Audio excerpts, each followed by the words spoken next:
good mornings to Good morning. Kay and Crosby. Hope the night was restful and it was good enough. It was okay. Good morning, Eric. Good morning, Kay. How are you? It was a good one. It was a good one, huh? Yes. Phil, do you want to join us? The way you are making comments, you are passing comments left, right? No, we are doing newspaper review, so relax. I know the segment, I will ask you to come and make a few comments. I know the segment, I'll ask you to come and make a few comments. But for now, relax. Okay, relax. Lord have mercy. The Lord have mercy on us. Oh, I like that. The Lord have mercy. He's a merciful God. It's a merciful God.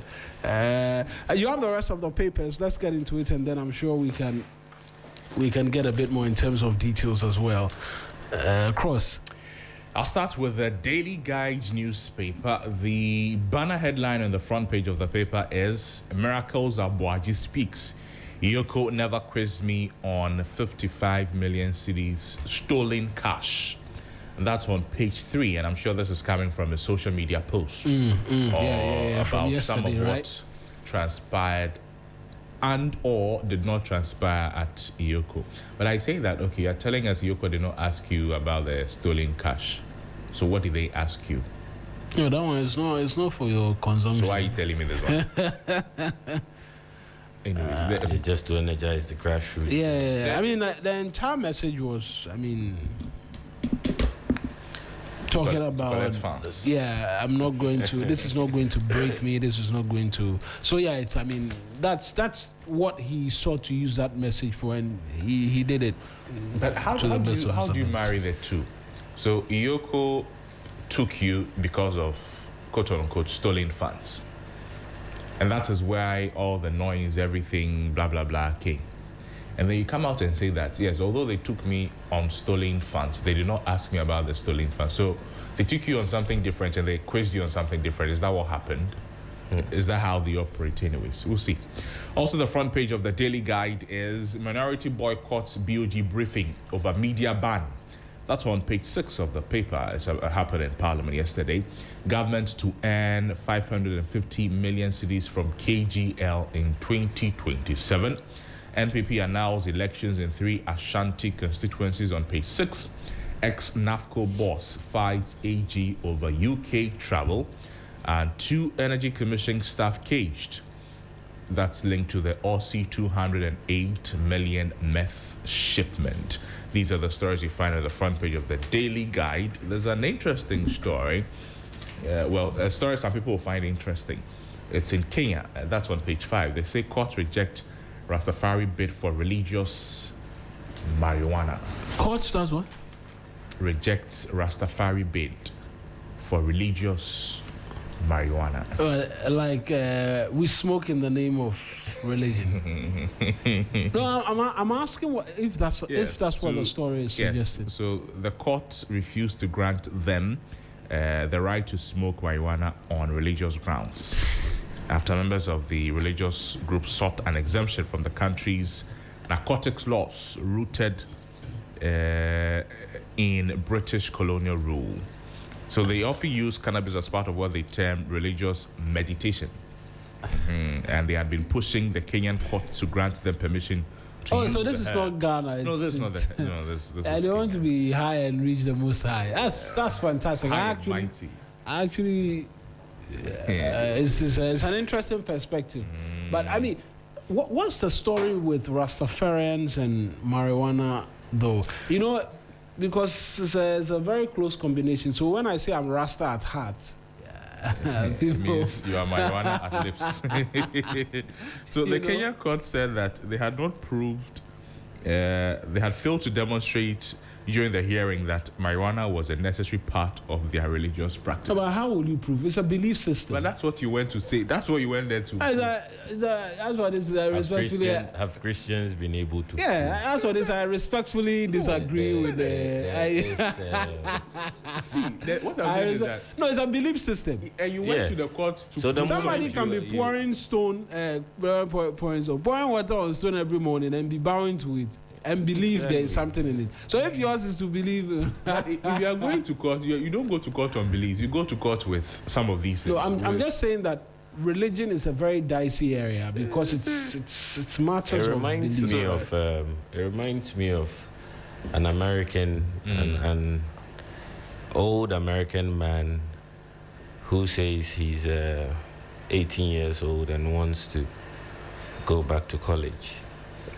He identifies as an 18-year-old. Yes, he identifies as an 18-year-old and wants to go back to college, because if people can be born male or female and decide to identify otherwise, then he has also decided to identify as an 18-year-old. Yeah. I remember that. And there's you remember that story? Yeah? That's the mental illness. Some full-grown black man. He went to join some of these protests, and then they asked him why he was there. He says he identifies as a white lesbian. A full-grown man. Full-grown black man. Like macho man.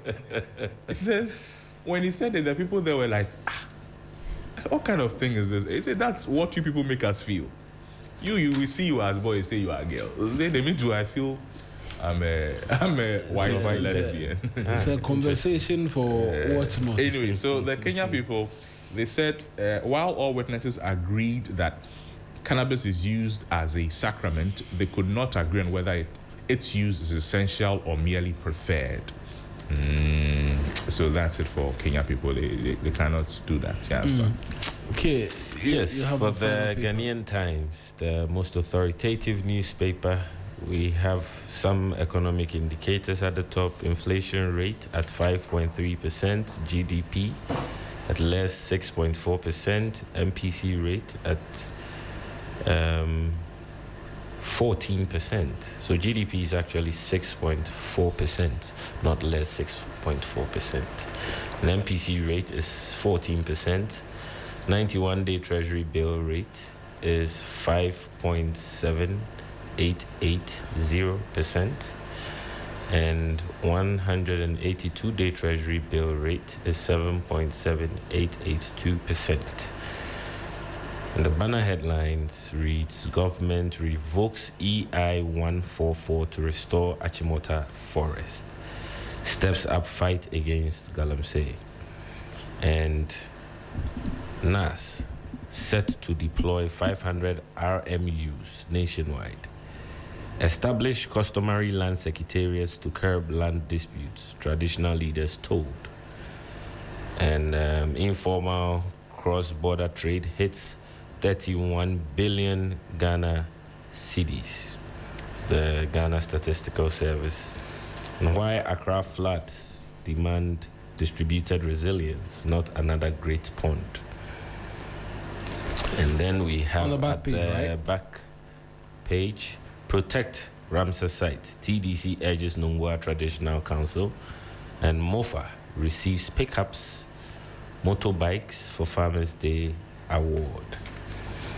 Let me take us online for brief details as well from there. 3news.com. Minority walks out over majority's decision not to allow media coverage of BOG governors' answers to urgent questions. Make sanitation a priority. Local government minister charges MMDC East. Messi magic sends Argentina into World Cup final with dramatic comeback against England. Lawyers for ex-NAFCO CEO urge courts to dismiss all charges against him. Western region, it's because they are broilers, poultry farmers in Ifia Kwesimintim on high mortality rate of birds. By JohnOnline.com, Ghana must end the cycle where every high-profile investigation becomes political. CDD fellow is saying this. Don't blame only Yoko officers. Hold their political bosses accountable or psycho politics. Huge akukudru to do business in Ghana. Indum react after Supreme Court halts GN savings revival. Minority interested in media optics, not answers to questions from BOG governor majority. And BOG to roll out new digital banking framework as financial sector goes more digital. City Newsroom, Declaring detained MP seat vacant sets dangerous precedent. You are not giving us any details. Mahama Ayariga is the majority leader. Cooking oil tops Ghana's informal food import as cross-border trade deficit doubles. Gold Coast Fund customers demand full payouts in mid-year budget. SEC warns public against YEP-BIT exchange bond charts investment schemes. And NIA photocopying Ghana card for transactions now illegal. Mahama Ayariga, that's Ghana Web. Mahama Ayariga breaks silence on possible declaration of MP Kwame Frimpong's seat vacant. The fish on your plate. Does anyone know where it comes from? Is an opinion. Power outages, erratic water supply, and road safety concerns remain major. Those are the details you find on Ghana Web. We can get into a bit more in terms of details. Where we want to start from? I want us to start maybe quick thoughts first off from the Achimota Forest regaining its original status. Yesterday, the Minister for Lands and Natural Resources was in Parliament. He had a number of details with respect to his sector. The first is Achimota Forest regaining its original status. And so the story reads, it's by Kester Abraham Crunchy, reads that Cabinet has revoked Executive Instrument 144 as amended by EI 234, effectively ensuring that the Achimota Forest retains its original status as a forest reserve to provide an ecological safety zone for Accra and its environs. The Minister of Lands and Natural Resources, Emmanuel Amakofiboa, who announced this at the Government Accountability Series at the Presidency yesterday, described the decision taken on June 24, 2026 as historic and a major victory for environmental protection. I am happy to announce a historic cabinet decision taken on the 24th of June 2026 to revoke EI 144 as amended by EI 234, effectively ensuring that the Achimota Forest retains its original status as a forest reserve and providing ecological safety zone for Accra and its environs. Mr. Boa said EI 144 had removed approximately 361 acres from the reserve's protected area, thereby availing that area for other purposes, including physical development. The revocation, however, overturns that prospect altogether, reversing the potential to exploit the forest reserve for alternative uses. Still on the minister, and we're just seeing pictures of it. Vast forest area. We said we were going to revoke its status and anyways, I'll come to you for thoughts on that shortly. What I want to do as well, and I'll have us listen to the minister as well. What I want to do is combine the other bits on what he said, and then I'll come to you guys. Also, that Cabinet has approved mining law overhaul. So. Same Kester with this story says that Cabinet has approved a comprehensive review of the Minerals and Mining Act 2006, Act 703. The bill to amend the law has been forwarded to Parliament for passage as the government moves to tighten regulation on the country's mineral resources and reposition the sector for national development. Now, speaking at the Government Accountability Series at the Presidency in Accra yesterday, the Minister and Natural Resources, the Lands and Natural Resources Minister, presented an account of the ministry's performance. Now, on mining law reforms, to be specific, it says that Act 703, which had been in force for 2 decades, had been reviewed following stakeholder consultation and endorsement by Cabinet for transmission to Parliament. He said that the revised bill introduced district mining committees as the entry point for licensing, created a new medium-scale mining category, and abolished the reconnaissance license in favor of a single prospecting license capped at 5 years. Mining leases will now be fixed at a maximum of 20 years, and every lease will carry a mandatory community development agreement. The revised bill provides an updated, coherent, and forward-looking legal regime to ensure that mining contributes immensely to national development, he said. Mr. Boa added that Cabinet also revised the minerals and mining policy first drawn up in 2014 to strengthen local content and domestic value addition in the sector alongside the Minerals and Mining Royalties Regulation 2025. So I'm just going to have us listen to the minister as well on Achimota and then Galamsey as well, and then I'll come in studio for quick thoughts as well. So here's Lands Minister Emmanuel Amakofi-Boa in his own words yesterday. Happy to announce a historical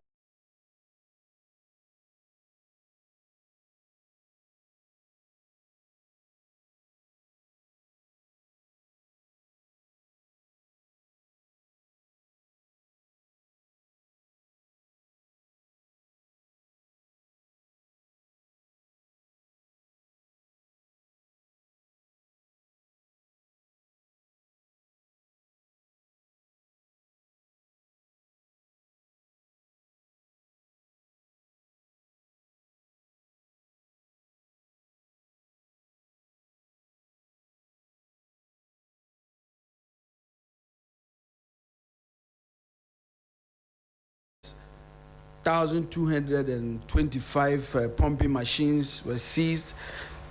We demobilized 765 Shamfan machines. We destroyed 35 tricycles. Motorbikes that were seized were 212. Structures destroyed 430, and gold detectors that we seized was 40. All this in the Forest Reserve alone. And I'm happy to tell you, today I'm not here to tell you about red zones because we have not had any red zone, which means that government supporting the Forestry Commission is firmly in control of our forest. Wildlife resource management regulations as part of efforts. So that's the Lands and Natural Resources Minister. My gentleman, I'm coming to you first off on Achimota, and then what he says as well as an update in terms of the fight against Galamsey Cross.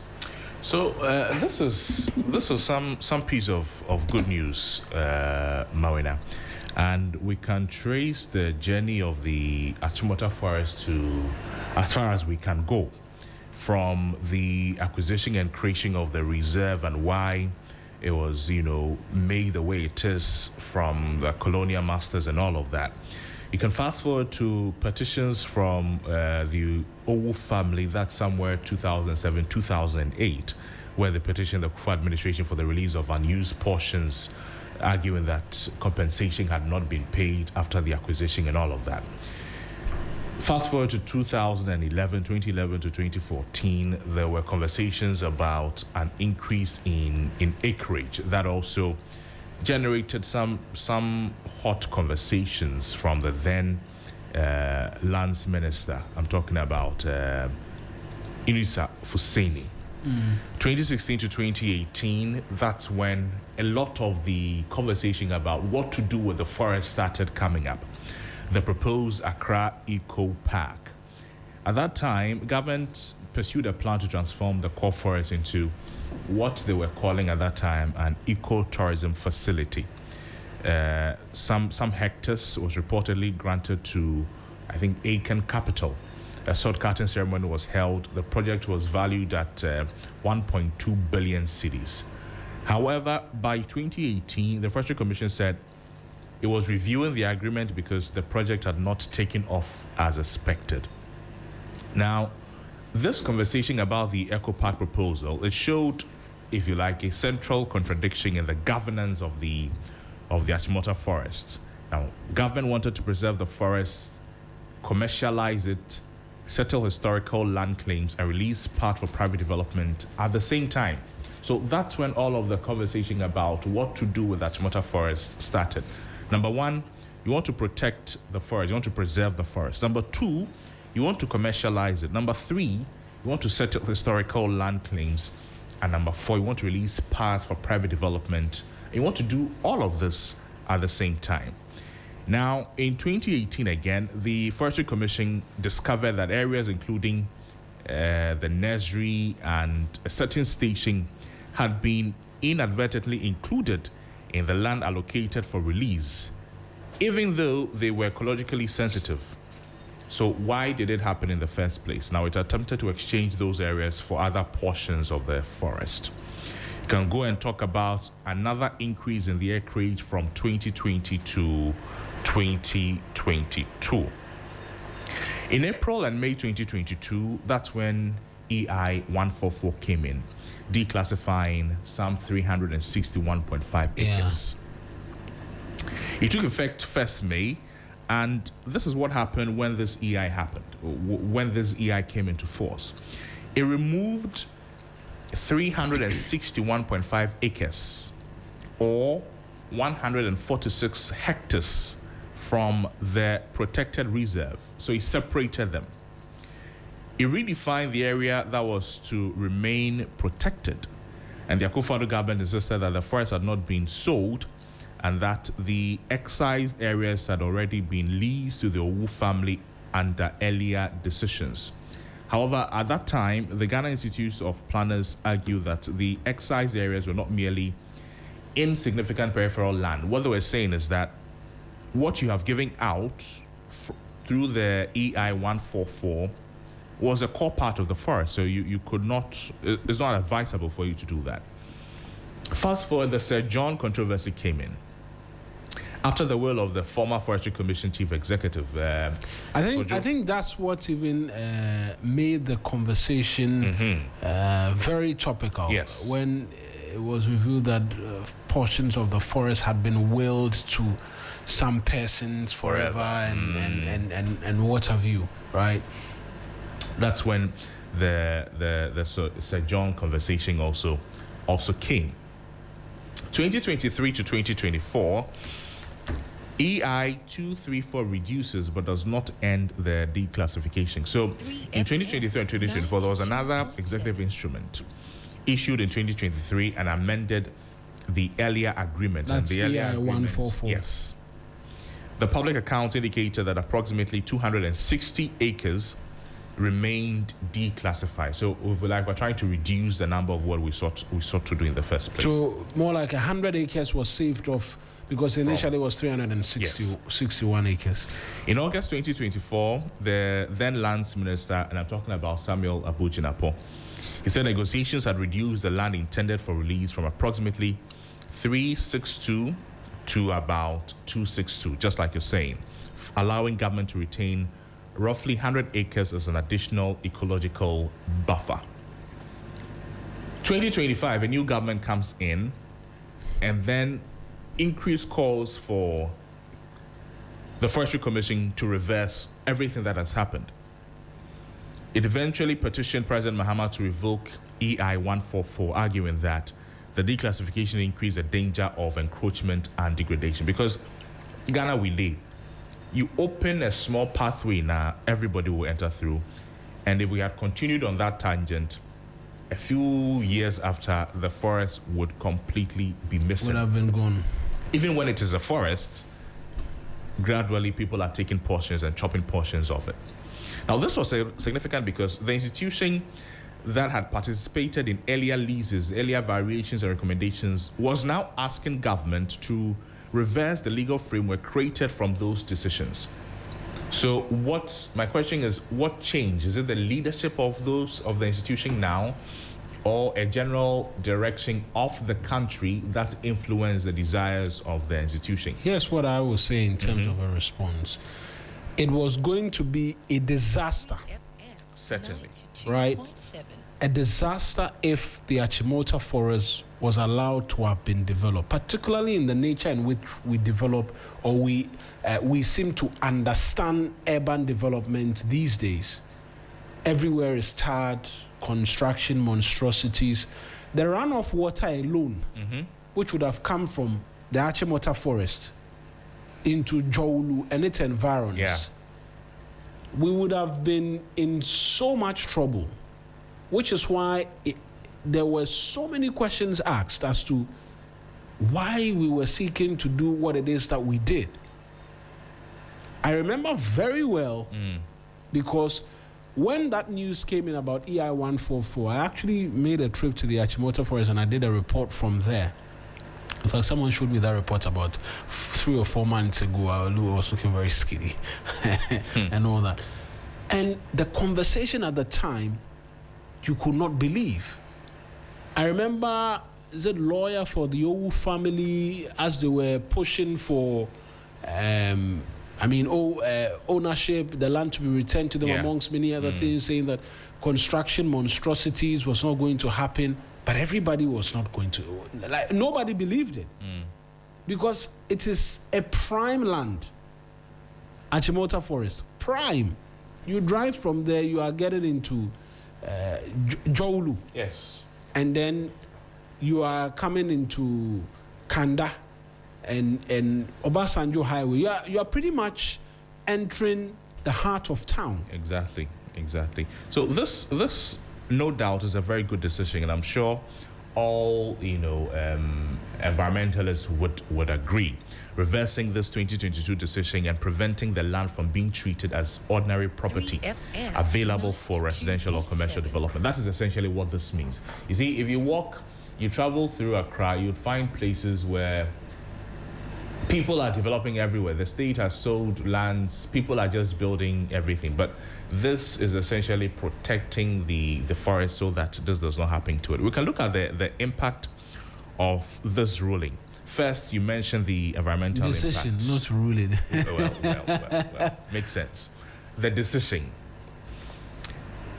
We know how important the forest is, and you spoke about floods as well. So this will continue to help let the forest absorb rainwater and reducing surface runoff. Already, the engineers and planners have spoken to us about how water is not absorbed in Accra. It runs off, and then the whole place is flooded. Improving air quality is also one of the reasons. Protecting wildlife and plant species, all of those are part of the environmental impact of this decision. Legally, too, this is what it means, that this land can no longer legally be developed as ordinary private property. So there's some finality to that. However, there are questions about already existing leases. Because if you follow the journey that we went through, there are groups of people, family members, who started conversations about portions of the land, subleases, permits, and agreements issued while the land was declassified. So while the declassification happened years ago, people took advantage, not wrongly, because the opportunity was there for them to do it because it was declassified. So people maybe got some advantages from the declassification, got leases, subleases, and all of that. Now, governments now will have to identify which interests exist and determine whether these leases, subleases should be cancelled, renegotiated, or compensated. So there are some legal battles that will happen as a result of this. But there's also the political impact. People see it as a political victory for President Mahama. Really?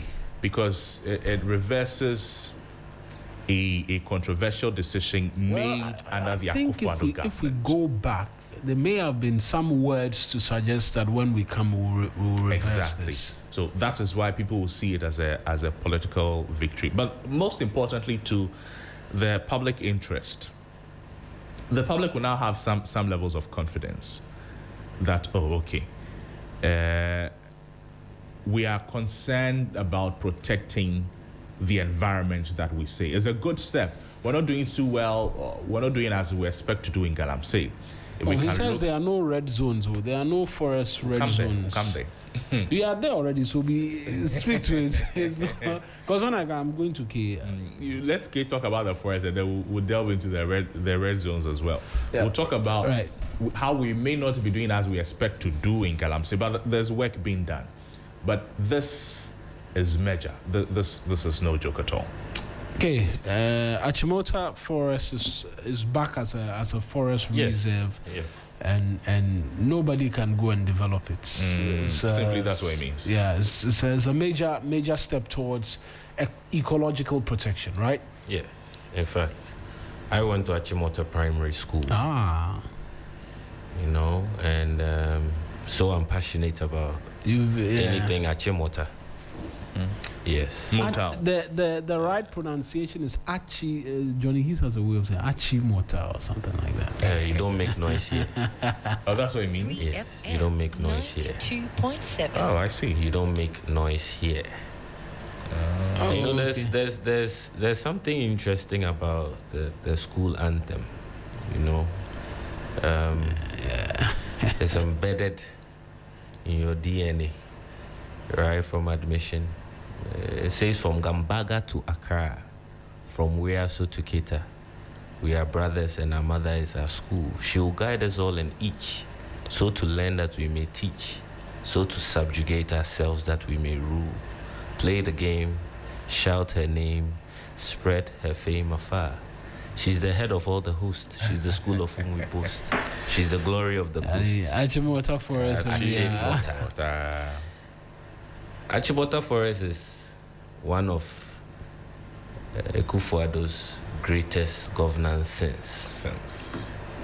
Because to think a forest reserve could be subjected to what it was subjected to,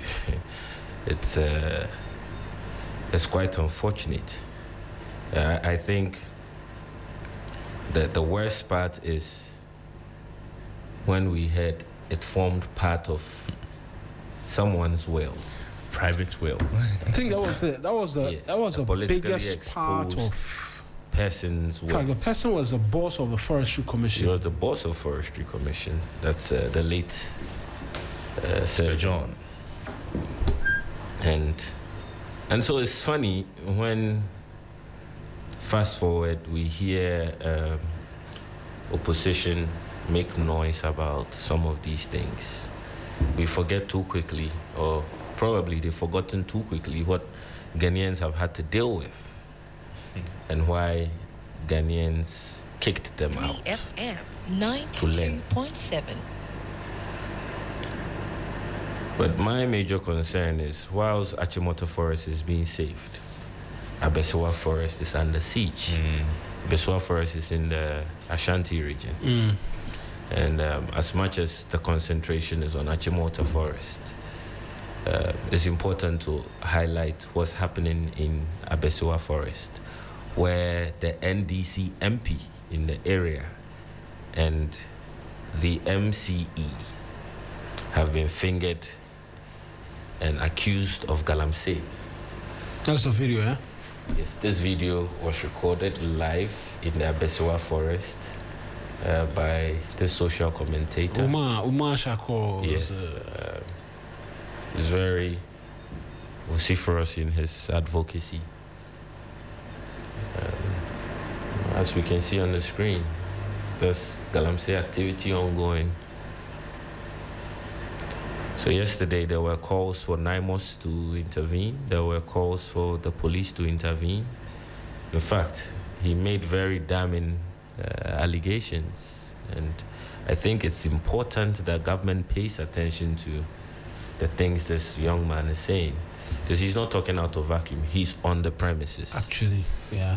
And he's seeing it in real time. I think that's why Crosby was saying that we'll get to the galamsey conversation, yes. Because as much as we're being told there are no red zones, district chief executives, at least per this allegation, are still allowing within their catchment areas illegal mining to take place, and that, for all of the good work you do, will be unpardonable, because our forests are security zones. Yes. I remember that very well from last year. Security zones where persons cannot just wake up, walk into, and begin to mine.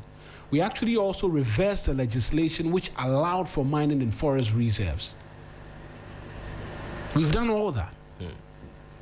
We've actually reversed legislation. I remember it was one of the many things this government was criticized for last year, when I remember Felix Kwachofus was on Key Points and he was explaining why he had delayed in reversing the legislation. LI 2462. 2462, yeah.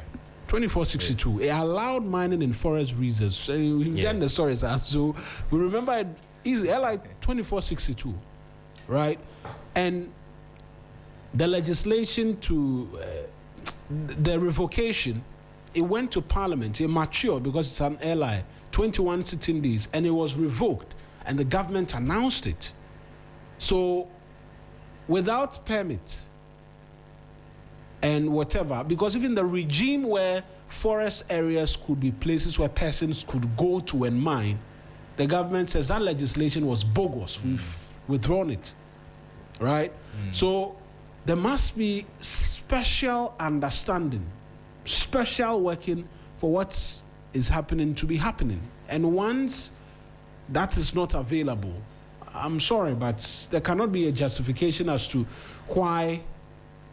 Of course, Mawina, the mining will be in the nature and the manner in which it is. Some hard facts here. We have 288 forest reserves as a country, but official assessments have indicated that 44 forest reserves are under severe threat from illegal mining, with more than 5,000 hectares already devastated. Authorities say they have made over 1,300 arrests and seized 425 excavators in the current anti-Galamsey campaign, including arrests linked to the Abesiwa forest. So if we say we have made progress, why are we still having this same conversation, like we saw in the video that was playing on the screen some few moments ago? It's disappointing. I feel the whole NIMOS thing is cosmetic, to be very honest with you, because we've seen our armed forces, doing so well at peacekeeping, keeping the peace of other countries. And it's funny that we have relegated our armed forces to the roadside while some of these things continue. Because I will believe NIMOS is not cosmetic if I stop hearing reports that Galamsey continues to thrive and the Galamsey economy continues to boom, and there are more and more recruits, and not to talk of just even the devastation of our forests. We should look at the impact on the livelihoods in the communities, the impact at large for Ghana as a country. Because whilst we sit in Accra and feel because I'm in Accra, we forget these are water bodies. These are farming areas. They grow the food in these areas. And you and I know in Ghana, when you're driving on the country or by the country, it's easy to just stop and buy a tuber of yam or a bag of cassava. And who knows where it's been grown, right? So Cross, I'll come to you on Galamsey, but just to let listeners know that, look, you can send us a message right now via WhatsApp, right? Put down these numbers. It's a number through which you can be a part of the conversation all throughout. 053 220 0927. 053 220 0927. That's our WhatsApp line here on the 3FM Sunrise. It's where if there's a pothole that's been ignored, if there's a flooded streets, there's illegal dumping, an abandoned project, there's corruption, there's illegal mining, poor service from a public institution, or any issue that's making life difficult in your community, don't just complain. Show it to us. Send us videos, photos, voice note, messages. Trust me, I'll do all of the reading for you here on the show, along with the rest of my colleagues. The number is 053 220 0927. 053 220 0927. And we're on standby to, as always, have you be a part of the conversation. Cross, I'll come to you quickly on Galamsey, and then Yesterday, something very interesting happened in Parliament. The BOG governor was to provide answers, and then they drove the media out. But you speak to me on... Sacked the media. Yeah, speak to me, Galamsey, briefly. Well, this is what I'd say about it. I want to acknowledge that we are doing something on Galamsey, the work of NIMUS, and maybe some other agencies or some other institutions, Blue Water Guard, all of those. We seem to be doing something. It may be yielding some results, so well done on that. However, the concern is so big that we cannot overly congratulate ourselves when we say that there are no red zones. Yes, initially there were red zones, now there are no red zones. And that does not mean that Galamsey is not happening in these areas. When the minister says there are no red zones, it simply means that these red zones that originally existed or that hitherto existed, there were areas that the state could not even go there because maybe the miners were too armed and the state did not have intelligence, like nothing. That's what it means. That's what it meant, that the state was, quote unquote, handicapped when it comes to these areas. Now, the good news is that it says there are no red zones. So again, a red zone means that an area that is heavily occupied by illegal miners that the Forestry Commission officers and state security agencies cannot safely enter or exercise effective control. That is why it was classified as a red zone. Yeah, I think we were told that as well, and that they had gone forth and found a way to take over these areas so that Forestry Commission officials can begin to go into those areas. If there are no red zones, I want to ask how many orange zones are there? What are the classification of the... Yes. Of So after the red is the orange. And then there are other colors that come until we reach green. That will mean that the place is free of Galamsey. What we are reading here is that 10 forest reserves are still reportedly classified as orange zones. And that means that there's still work to be done. While we are being happy that we have eliminated all the red zones, there are orange zones that still need to be worked on. Also note that no red zones does not mean no Galamsey.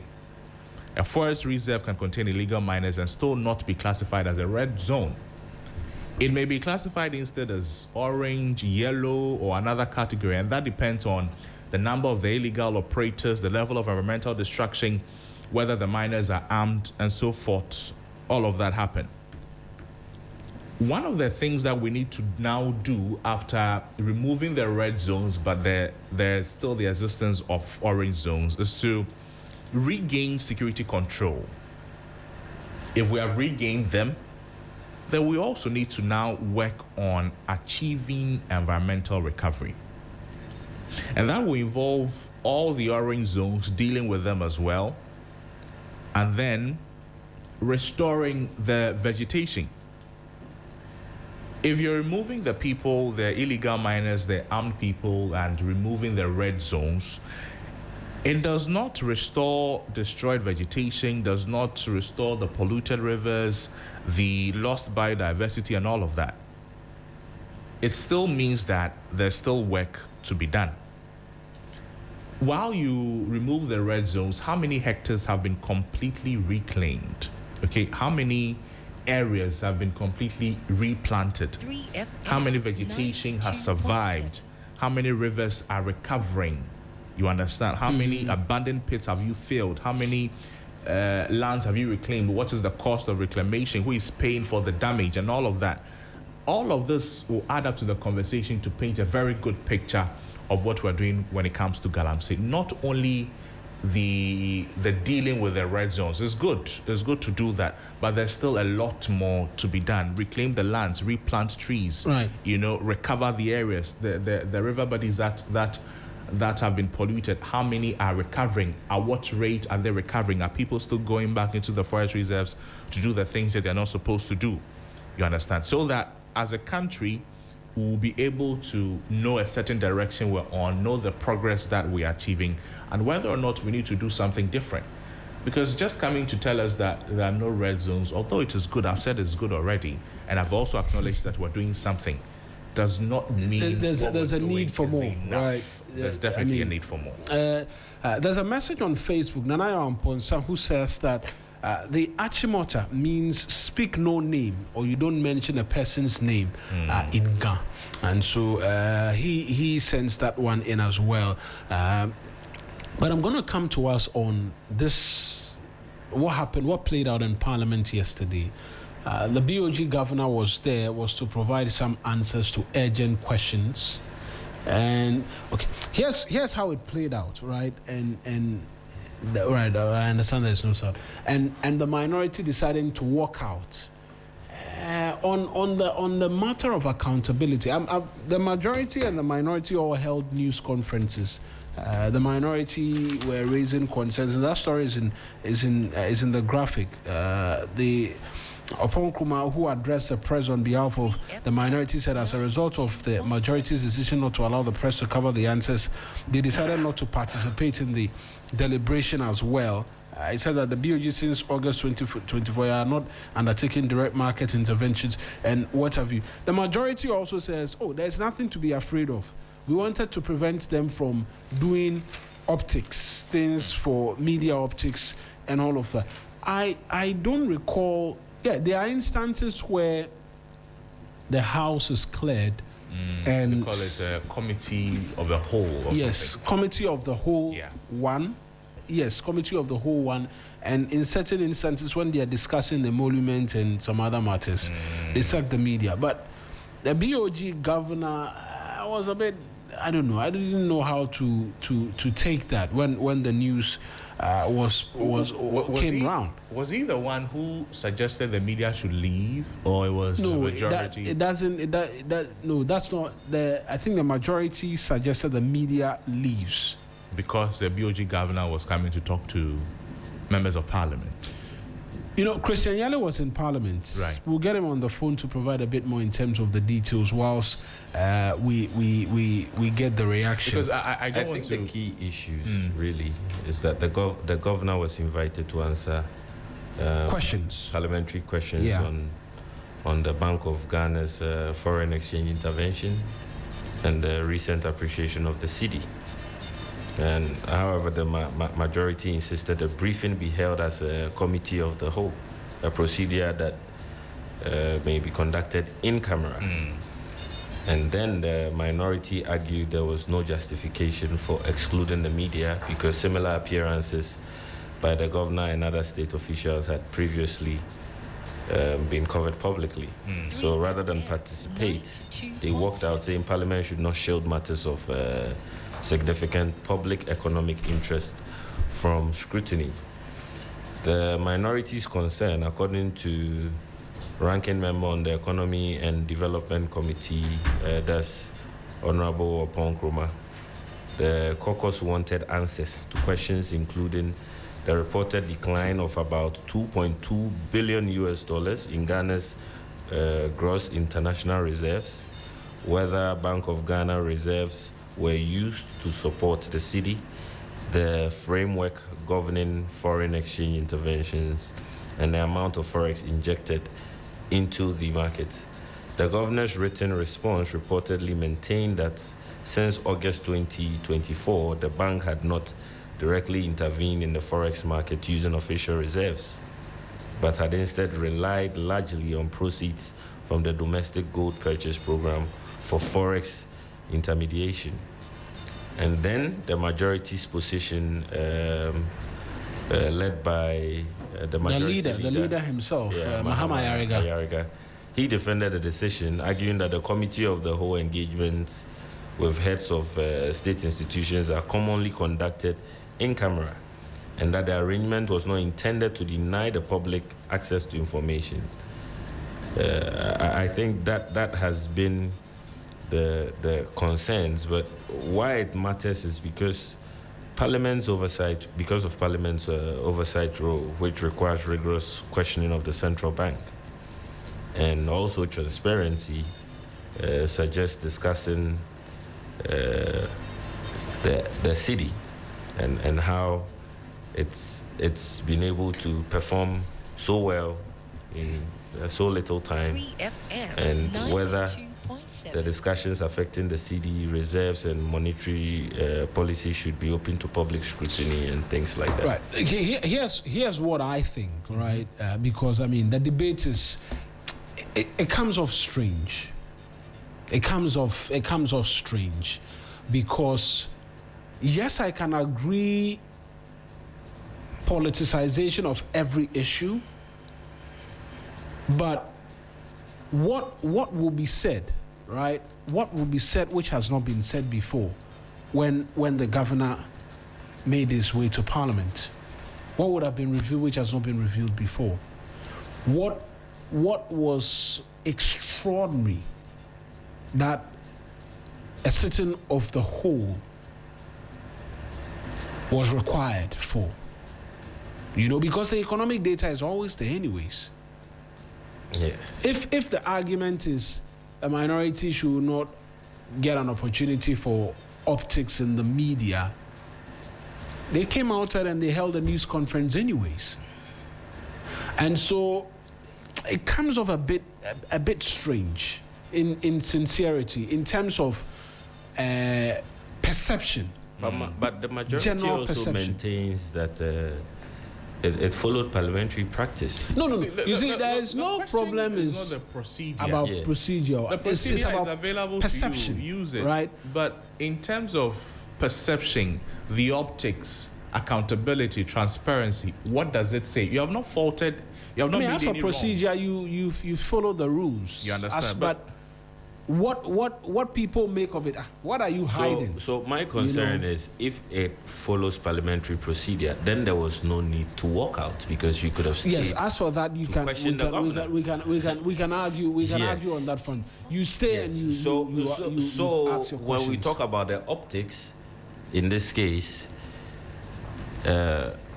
are we limiting it to the majority or are we extending Okay, it so to both? here's because you could have stayed. Yeah, two wrongs don't make a right. here's what when I say And optics, when we say two wrongs, you see, procedurally, it's not wrong. It's not wrong. And they walking out too is not wrong. They walking out is not wrong, but you say Absolutely. you have questions. Yes. You have So questions. it is to not ask. two wrongs. It is two procedures with different with perspectives. Two wrongs in perspective form. Does not make it right. Let me connect with Christian Yale quickly, Yeah. right? Because he was in Parliament for us yesterday on this development. Master Chris, I like to call him Dr. Yale. I trust that all is well with you. You were in the House yesterday. How did this all play out? I mean, how did it even become a subject matter of a committee of the whole sitting for the answering of the questions by the BOG governor? Eric, in fact, there were other questions for other ministers. So I know the Communications Minister, Sam George, had already come to answer his questions. And in fact, that is where the whole walkout issue started from, because a question largely, the main question to Sam George was about why government has decided to undertake a new SIM registration exercise. And so he had answered that in his first answer, indicated that the first registration exercise did not link the information gathered from the registrants to their biometrics, but only to the biodata on the Ghana card. And so some unscrupulous persons can advantage, because of the weaknesses in the current register, take advantage that take fraudulent activities, identity theft, swap SIMs, and a whole lot. So there were supplementary questions. One supplementary question asked for the cost, or whether there will be cost incurred by government or customers. And he in fact, initially the first Deputy Speaker, who was presiding, decided to overrule that question, because the main question was to ask why and did not ask about cost. But despite the first Deputy Speaker overruling the question, Sam George, in responding to another supplementary question, then answered and said it will come at no cost to the customer. Now, the first instance of the walkout started this way, that the minority leader had wanted to find out that if the minister, in answering a question, has stated an issue of fact by saying that it will come at no cost, then he would want to know more about it. In fact, this was something that the majority leader even agreed to, that, see, the question was not advertised, or it wasn't the main question transmitted to the speaker, to the minister to come to respond, but he himself, in answering, has made a statement of fact. So anyone at all could follow up by asking for a further explanation to what the speaker, the minister, has said, which is on record, you understand. So he wanted to know whether there will be procurement issues, there will be some procurement of new materials and co. Again, the minority leader wanted to know the specific number of people who have used the current register to undertake fraudulent activities. And the speaker again would say that, see, that is something that the minister would have to get the data right before he can come back to answer. So for these two sets of questions on procurement related to the cost the minister mentioned, and then the other issue about the specific number of people who have used the current register to undertake fraudulent acts, which were both dismissed or overruled by the speaker, the minority thought that it was not right, and then the speaker could have just allowed the minister answer the question to his maximum capacity. In fact, Sam George eventually came to answer and said that he will go and check the figures and get back to the House, which was an answer, in a way, to the question. So that was the first walkout. Now, after that, and in fact, the questions to the BOG governor, Eric, were advertised on the order paper. And his written responses were equally advertised on the order paper. So it was even there for you to see in the media? Because exactly. Once you get a copy of the order paper, which you and I both know, having traversed the chambers of parliament. And so, Eric, and so for many of us, I even thought it was going to be a public Q&A with the BOG governor, because the questions were in the order paper. The responses that you were coming to read to the public records were also published in the order paper. But after Sam George was done, they laid some papers, and then the speaker, as it were, would ask the majority leadership what is the next thing on the order paper, because sometimes they can bury it. Then said that they would dissolve into a committee of the whole so that they can have the BOG governor.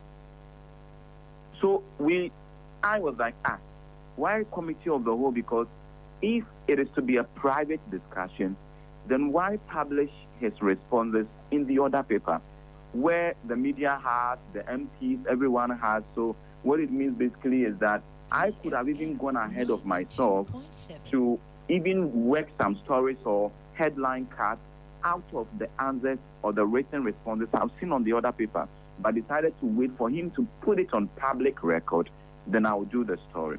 So that is where the second walkout actually came from, because, but Eric, when you look at the standing order 2661, it indicates that proceedings of a committee may be held publicly except otherwise determined by the committee. And committee of the whole, which involves both sides of the House doing business, and mostly per practice, they will not open that to the media. So the Parliament TV guys who stream proceedings would go off, would stop streaming, they'll go off. And then as well, everyone, including guests and media who are public gallery, would be asked to step out. The gates or the doors leading to the chamber, both top and down, would be locked by the marshals. Until they are done, then a bell will be rung, and then the doors will be opened. Then the Parliament TV would equally start streaming the rest of the public business. So that is what happened. And the minority were of the view that, see, if you are doing that, because after all, there have been instances where committee of the whole has happened and it was open to the media, everything happened on public record. There have been instances with the Electoral Commission. So the whole idea about committee of the whole is that for heads of independent constitutional bodies like Electoral Commission, NCCE, Bank of Ghana, and the rest, when they come, they usually would want to do business with them behind closed doors where you don't have everything done publicly. But there are instances of such meetings done and broadcast live, where some media houses like ourselves and others they come with live. So more often than not, when the in-camera committee of the whole sittings happen, it's for sensitive subjects sometimes. Exactly. Right? Sensitive subject. The question which is being asked is whether or not this was a sensitive subject when the details which were to be provided by the BOG governor were already captured on the order paper and all of that. So let me give you a quick brief. Now, the BOG governor, the 3 questions that were advertised for him were largely to ask him about what interventions the Bank of Ghana has made concerning Ghana's forest reserves. So let me just read a question asked by Kujo Ponkuma. The first question was to ask the governor of the Bank of Ghana the source of the forex being used for the foreign exchange market intervention. The second question related to that, to ask the governor of the Bank of Ghana what framework for foreign exchange market intervention is currently being used by the Bank of Ghana. And the last question was to ask the governor of the Bank of Ghana how much forex intervention has been undertaken by the Bank of Ghana since 7th January 2025. These are the 3 questions for the BOG governor. Fair. Chris, we'll leave it here. I'm sure there'll be a bit more subsequently, but I appreciate you joining us this morning as well. I'm grateful, Eric. That's Christian Yali is my colleague. So let me come back in studio now. We've had at least bits and pieces in terms of how it all played out. And so it looked like he had been simmering for some time. But again, it will come down to the fact that, I mean, if the responses were in the order paper already, it looks some way, but... Yes, it does look some way, because although the responses are, there's a written response to the questions that have been asked. You know, what is written and what will be said may carry different meanings. Some additions may be made here and there. So you never know. You maybe as you read the written response, you may be tempted to add an explanation here and there, break a few things down, and that will throw more light on some things. So that's where the concern is. The majority did not clearly explain what information required the levels of, I want to say, secrecy that they demanded. Because, again, the questions have been asked, the responses have been provided. So why the quote-unquote secrecy? The governor was discussing public issues involving the city, involving foreign exchange, gold purchases, and Ghana's reserves. You have the other people. I have the other people. Chris has even sent me the other people. And these matters affect every Ghanaian. So unless you tell us the reason why so and so is happening, don't leave us to assume we know why you want to have this on the committee of the whole. Right. You understand? If you do that, it's not good. The majority should have separated sensitive information from general information. So if there are ordinary questions that the governor can respond to, come and tell us, and then also make us know that because of so and so, this group or this class of information I cannot give to you here, and I'll give it to you in private. Then we know why you are doing that. There should be reasons why people do things, because we are not a banana republic. You are representing people. You understand? The responses are all here. So on the first question, there's a story 629. Since August 2024, the Bank of Ghana has not undertaken direct FX market interventions, as its FX operations do not draw on the central bank's reserves. Instead, FX intermediation has been executed through the domestic gold. So the responses are here. I mean, exactly. The responses are there. But what you'd say, maybe you would add a little flesh and all of that. In terms of the details. Details, yes. But the minority should also not be spared. They are walkout. Why did you walk out? It was a strategic mistake. They lost the opportunity to question the governor. They lost the opportunity to challenge the figures, and then to demand explanations directly from the governor while he was there, because you're not there to ask questions. When you ask the questions, you get the responses, then you can come out and come and say that, oh, I asked him so and so, this is what he said. Now you are not there. It means the entire narrative is in the hands of the majority. Again, you were not there, so you did not hear. Yes, exactly. The majority will come and tell us, the Bank of Ghana came and said A, B, C, D, when maybe what the Bank of Ghana governor came in and said was 1, 2, 3. What are you going to do about it? Yeah, you were not even there to understand. To do this thing. So okay. it's, Final word on this. Then, OK Frimpong. There's not been an update. I've seen that the majority leader spoke yesterday to Accra-based City FM and says that it will be premature or it's unlikely to declare his seat vacant, because declaring someone's seat vacant when he's in detention, it doesn't quite fall within the category of missing the 15 mandatory sittings. Otherwise, it will open the floodgates where persons can then just do things and detain a member of parliament, and then it will force a declaration of the seat being vacant. On that score, the argument, well, sounds, there's a bit of reason in it. But what's happened to him? Why is he still in detention? There has been no update provided to the good people of Ghana after the initial one. Is he still in the Netherlands? There were reports he's been extradited to the US.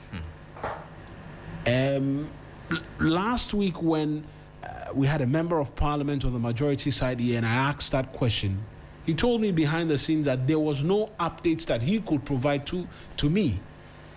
And so it comes back to, yes, the conversation as to whether a seat should be declared vacant and all of that will go on for a while. But we should be getting some details, some updates.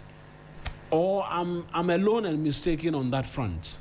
Just quickly, Billy Shan is here. Maybe Kay wants to talk about the minority people first, and then. I think for the minority and the majority, like Cross rightfully mentioned, sometimes not sometimes, the optics are equally important. Yeah.